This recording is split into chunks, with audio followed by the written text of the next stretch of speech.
네, 검색 엔진 최적화에 대해서 발표할 이은영입니다. 이번 발표에서는 검색 엔진 최적화가 뭔지, 왜 중요한지, 어떻게 적용할 수 있는지 살펴보려고 합니다. 먼저 최적화에 대해서 알아보기 전에 검색 엔진 자체가 뭔지 한번 알아봅시다. 우리 검색 엔진은 사용자가 검색어를 입력하면 해당 키워드랑 관련된 웹페이지를 찾아주는 도구라고 생각해 주시면 되는데요. 저희가 너무 잘 알고 있는 구글이나 네이버 같은 사이트가 바로 검색 엔진입니다. 이러한 검색 엔진은 웹페이지를 수많은 데이터베이스에서 찾아서 사용자에게 보여주는 역할을 합니다. 이제 아래 사진을 보시면 예린이랑 저랑 만든 서비스 이제 케이크를 구글에 검색을 해봤는데요. 검색 엔진 최상단에 저희 사이트가 나온 것을 보실 수 있습니다. 라고 했지만 케이크만 검색하니까 안 나와서 뒤에 영어 또 붙여봤습니다. 네. 그리고 네, 이런 검색 엔진은 어떻게 작동을 하는 것일까요? 먼저 검색 엔진은 크롤링이랑 인덱싱, 랭킹이라는 세 가지 과정을 거쳐서 사용자들한테 웹사이트 목록을 가져다 줍니다. 검색 엔진에는 웹 크롤러라는 봇이 있는데요. 이 봇이 인터넷을 돌아다니면서 새로운 웹페이지를 탐색하고 데이터를 수집합니다. 그리고 수집된 페이지의 텍스트나 이미지, 영상 등의 내용을 분석을 하고 이 정보를 대규모 데이터베이스에 저장을 합니다. 이렇게 저장하면서 관련된 태그 같은 것도 붙여주고 이를 통해서 검색 엔진은 사용자의 검색어랑 가장 관련성 높은 페이지를 신속하게 찾게 됩니다. 그리고 마지막으로 사용자가 구글에서 검색을 실행하면 구글은 사용자 그 검색 쿼리와 관련된 정보를 반환해주는 랭킹 과정을 거칩니다. 그래서 죄송합니다. 이제 페이지의 순위는 다양한 요인에 따라 결정이 되는데 콘텐츠의 양이나 질, 백링크 숫자, 페이지가 포함되는 키워드 등이 고려가 된다고 합니다. 그러면 이러한 검색 엔진에 대해서 알겠는데 최적화가 왜 필요한 것일까요? 바로 높은 클릭률을 보장하기 때문입니다. 저희가 아무리 서비스를 잘 만들고 배포를 해둬도 사용자들이 우리 서비스를 찾을 수 없다면 의미가 없잖아요. 그래서 최적화를 잘하면 더 많은 사용자한테 웹사이트를 노출시킬 수 있고 자연스럽게 클릭률도 증가하고 방문자 수도 늘어나는 긍정적인 결과를 얻을 수 있습니다. 그렇다면 검색 엔진 최적화는 어떻게 할 수 있을까요? 첫 번째로 검색 엔진의 크롤링 측면에서 우리 웹사이트를 더 잘 찾을 수 있도록 사이트 구조랑 접근성을 개선을 해줄 수 있습니다. 먼저 사이트 구조는 사이트 맵이라는 걸 통해 알려줄 수 있는데요. 사이트 맵이란 웹사이트에 있는 페이지나 영상, 이미지 등의 컨텐츠와 그 관계에 대한 정보를 제공하는 파일을 말합니다. 그래서 사이트 맵은 XML로 작성을 할 수 있고, HTML이 사용자를 위한 사이트 맵이라면 XML 사이트 맵은 검색 엔진을 위한 사이트 맵이라고 할 수 있겠습니다. 그리고 txt 파일을 지정을 해서 크롤러가 웹사이트랑 페이지에 접근할 때 콘텐츠를 수집할 수 있도록 허용하거나 제한을 할 수 있습니다. 그리고 마지막으로 적절한 오류 페이지를 제공하면 검색 엔진 최적화에 도움이 된다고 합니다. 만약에 크롤러가 그 페이지를 접속했는데 에러 페이지 처리가 하나도 안 된 깨진 링크 같은 걸 발견을 하면 웹사이트의 품질을 낮게 평가를 하게 되기 때문에 사용자가 잘못된 URL을 입력하거나 더 이상 사용할 수 없는 URL을 입력한 경우에는 에러 페이지를 제공해 주는 것이 좋다고 합니다. 다음으로 인덱싱 측면에서 키워드 분석을 올바르게 할 수 있도록 웹사이트 핵심을 잘 전달하는 방법도 있습니다. 첫 번째로 타이틀과 메타데이터를 설정해 줄 수 있는데요. HTML 태그 중에 이제 타이틀이라는 태그가 있는데 그 타이틀로 페이지의 제목을 나타낼 수 있고 그런 부분이니까 핵심 주제를 잘 전달하는 것이 좋습니다. 그리고 HTML의 메타 태그도 있는데요. 이 태그를 통해서도 페이지에 대한 추가적인 정보를 설정해 줄 수 있고 그리고 마지막으로 시멘틱 태그를 사용해서 검색 엔진이 페이지 구조를 명확하게 파악할 수 있도록 돕는 방법이 있습니다. div 태그를 남발하는 것보다는 구조에 맞게 헤더, 부터, 섹션 이런 태그를 잘 사용해 주는 것이 좋다고 합니다. 다음으로 랭킹 측면에서 웹사이트의 신뢰도를 향상시키고 사용자 경험을 개선시킴으로써 검색 엔진 최적화를 하는 방법도 있습니다. 첫 번째로는 HTTPS를 꼭 사용하는 것이 좋습니다. 구글의 경우에는 HTTPS 사이트에 가산점을 부여를 하고 있는데요. 당연히 그 사용자들이 안전하다고 느끼는 사이트에 자주 방문하기 때문입니다. 그리고 모바일 환경에 최적화된 화면을 제공하는 것이 좋습니다. 왜냐하면 구글은 모바일 기기 사용자가 증가함에 따라 모바일 버전을 기준으로 검색 우선순위를 결정하는 모바일 우선 인덱싱을 사용하고 있다고 합니다. 네, 그리고 마지막으로 페이지 로딩 속도를 최적화하는 것이 좋습니다. 페이지 로딩 속도는 사용자 경험에 직결되기 때문에 구글에서도 로딩 속도가 더 짧은 웹사이트에 우선순위를 부여하고 있다고 합니다. 또한 서버 사이드 렌더링 방식을 사용하는 것이 검색 엔진 최적화에 유리합니다. 사용자가 서버한테 웹페이지를 요청했을 때 처음에는 빈 화면을 반환하는 CSR 방식과는 달리 SSR 방식에서는 완성된 페이지를 반환해줍니다. 따라서 크롤러가 크롤링을 하는 시점에 CSR에서는 페이지가 로딩이 안 됐기 때문에 제대로 크롤링 되지 않을 수도 있고, 반대로 SSR에서는 완성된 페이지를 바로 보여주기 때문에 올바르게 크롤링 할 수가 있습니다. 그러나 최근 프론트엔드 씬에서 CSR을 지원하는 리액트 같은 프레임워크가 많아지면서 CSR 크롤링 문제를 해결하기 위한 자바스크립트 엔진을 탑재한 크롤러가 등장하기도 했는데요. 이런 크롤러들은 마치 사용자처럼 자바스크립트를 실행해서 완성된 페이지를 크롤링 해준다고 합니다. 그러나 이 방식은 추가적인 서버 자원이랑 크롤링 시간이 필요하기 때문에 한계가 있고, 그렇기 때문에 SEO 최적화를 위해서는 SSR을 권장을 합니다. 네, 지금까지 검색 엔진 최적화 방식에 대해서 알아봤는데요. 발표 내용보다 더 자세하게 구글이랑 네이버에서 SEO에 대한 가이드라인을 제공하고 있고, 구글의 라이트하우스를 활용하면 웹사이트 성능이나 접근성 SEO를 자동으로 측정을 해볼 수 있습니다. 활용을 해보면 좋겠고요. 요거는 출처이고, 네, 그러면 여기까지 해서 SEO에 대한 발표는 마치도록 하고, 다음으로 웹 표준이랑 웹 접근성에 대해서 발표하도록 하겠습니다. 네.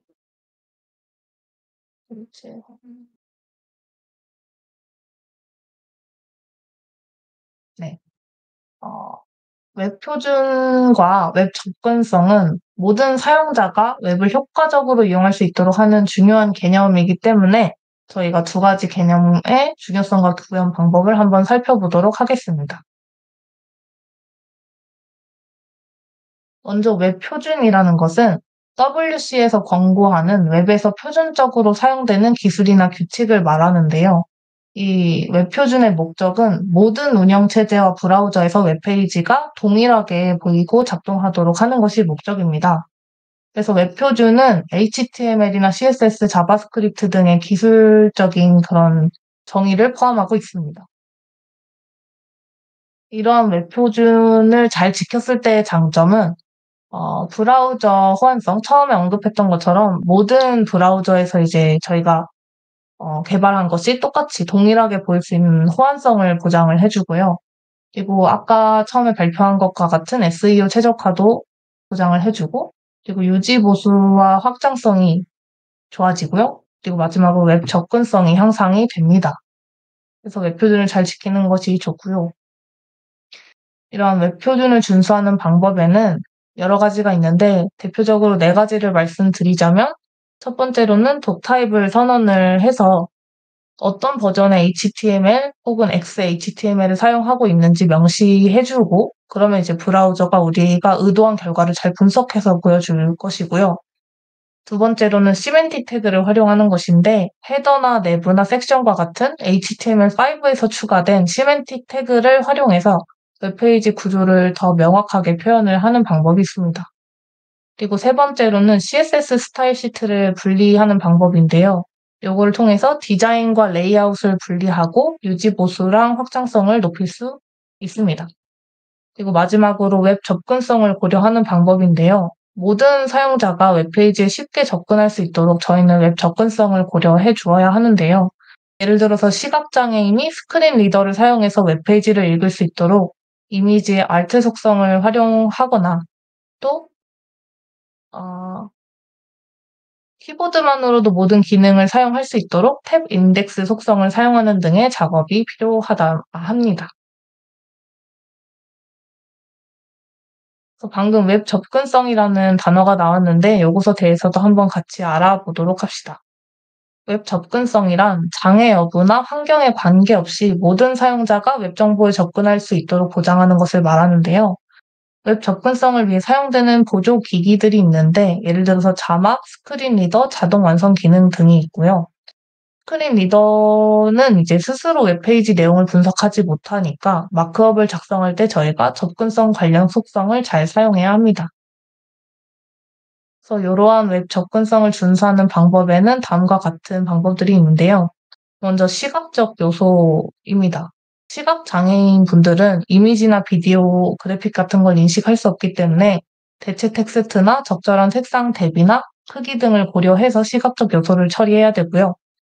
그리고 청각 장애인 분들은 오디오 콘텐츠를 이해할 수 없기 때문에 자막이나 수화 오디오 같은 거를 제공해서 청각적 요소를 잘 처리해야 합니다. 그리고 지체장애인 같은 경우에는 마우스를 사용하지 못하기 때문에 키보드를 통해서 웹사이트를 이용해야 하는데요. 그래서 키보드만으로 웹사이트를 이동할 수 있도록 구현을 잘 해두어야 합니다. 그리고 마지막으로 WCAC 검사를 실시해서 이거 준수 여부를 검사를 해서 웹 접근성을 확보할 수 있는데요.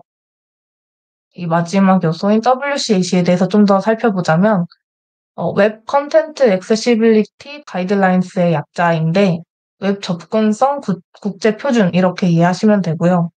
시각적이나 청각적 이런 여러 장애가 있는 사용자들을 포함한 모든 이용자가 웹사이트에 쉽게 접근하고 이해할 수 있도록 하는 표준을 제공을 하고 있습니다.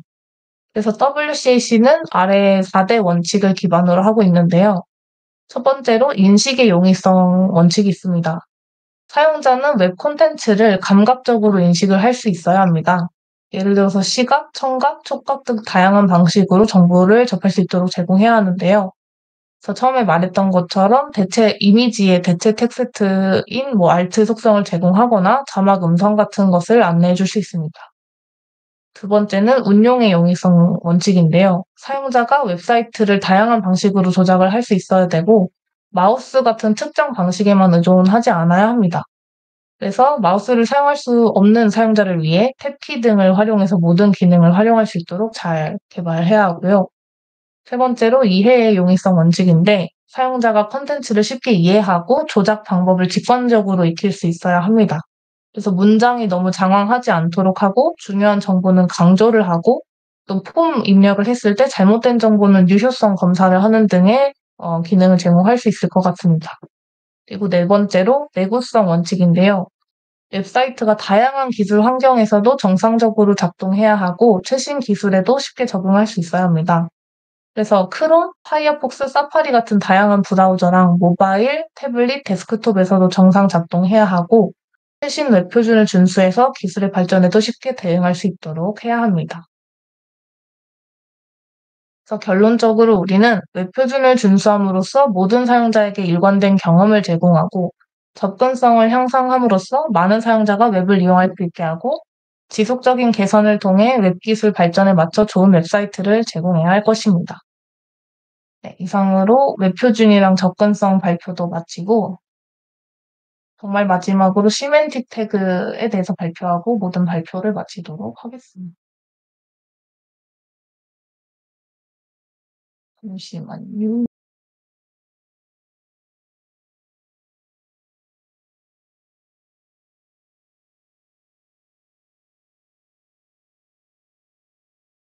네. 이제 아까 그 SEO 얘기할 때도 그렇고 접근성이랑 얘기할 때도 시멘틱 태그 얘기가 계속 나왔었는데 시멘틱 태그가 뭔지 간단하게 알아보겠습니다. 먼저 시멘틱 태그라는 것은 의미론적 태그를 말하는데 시멘틱 자체가 이제 한글로 번역하면은 의미론적, 의미의 이런 뜻을 가지고 있습니다. 그래서 시멘틱 태그의 목적은 웹문서 구조랑 의미를 명확하게 전달하는 게 목적이고 HTML5에서 도입이 제대로 되었습니다. 이 시멘틱 태그의 등장 배경은 HTML4 버전에서 이제 보통 화면 구성을 div 태그에다가 이름을 붙여서 이제 구성을 하는 그런 게 보편화돼 있었는데, 그래서 그 아이디 같은 경우에도 개인의 판단에 따라 그냥 이름을 지정을 했었다고 합니다.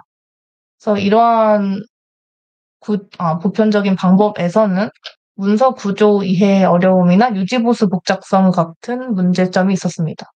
그래서 HTML5에서 시멘틱 태그를 도입을 해서 문서 구조를 명확히 함으로써 해결을 했습니다.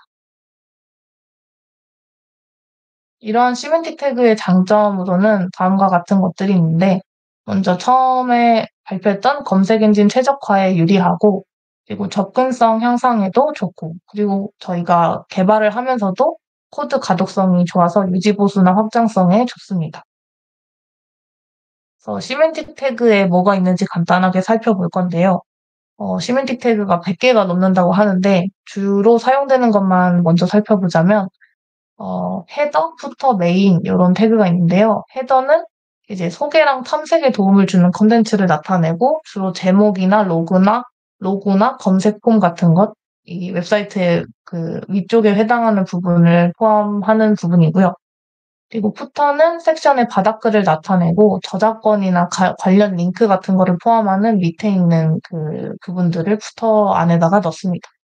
그리고 메인은 그 사이에 있는 콘텐츠들이겠죠. 문서의 주요 콘텐츠들을 나타내고 핵심 주제랑 연관된 내용을 담습니다.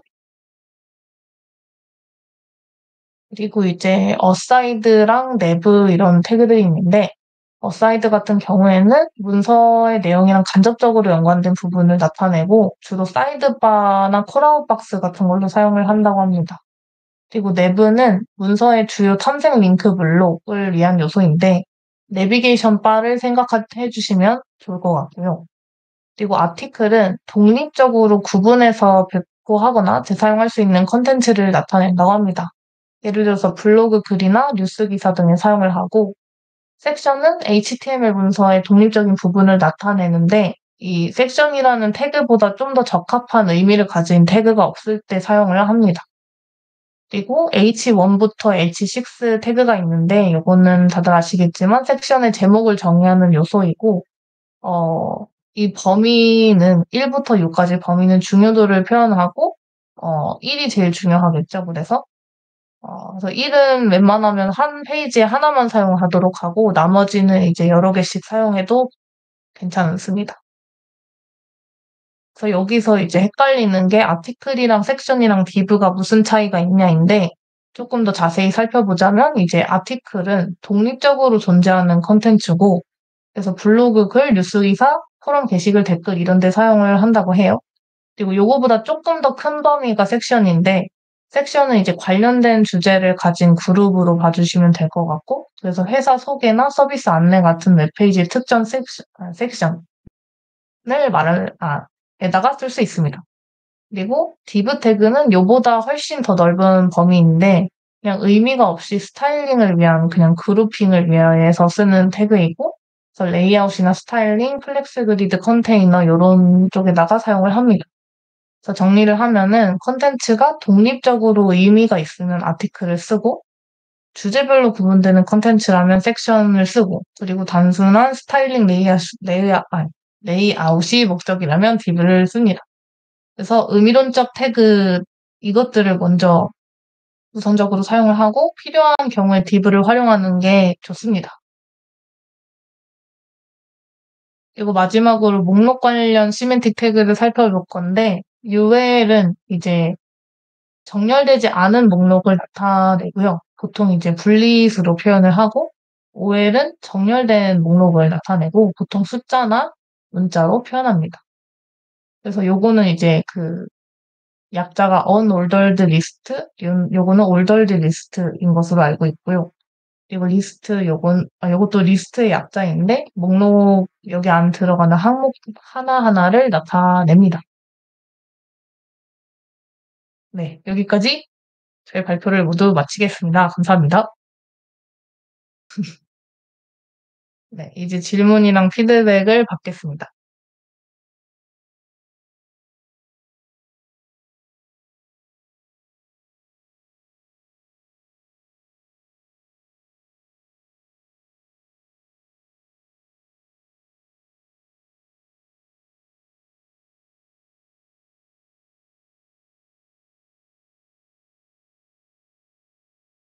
음, 혹시 아무도 질문이 없으실까요?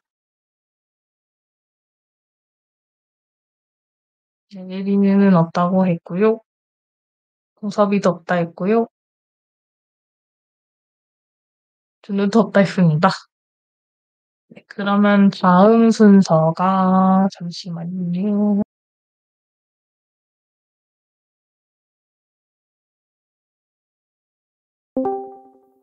웹 성능 측정의 준우님께서 발표하도록 하시겠습니다.